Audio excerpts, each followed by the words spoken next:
ঐতিহ্যবাহী জেলার কেন্দ্রীয় একটি ঈদগাহ মাঠ, তার এত শোচনীয় অবস্থা, আমরা এটাকে কিভাবে সংস্কার করতে পারি সেই লক্ষ্যে আমরা তখন থেকে আমার মধ্যে একটি কাজ করছিল। এবং এরপরে এই ঈদগাহ মাঠটাকে সেই মুঘল আমলের যে স্মৃতি আছে নারায়ণগঞ্জে শহরের, আপনারা জানেন যে নারায়ণগঞ্জের অনেক মুঘল আমলের স্মৃতি রয়েছে, সেই মুঘল আমল থেকে এটি ব্যবসায়িক কেন্দ্র হিসাবে পরিচিত।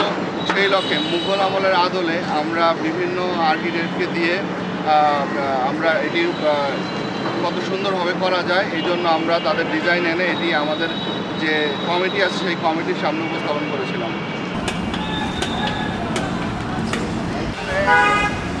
ডিজাইনের সাথে কথা বলতে হবে, শেডিউল গাছের বিষয়টা ছিল।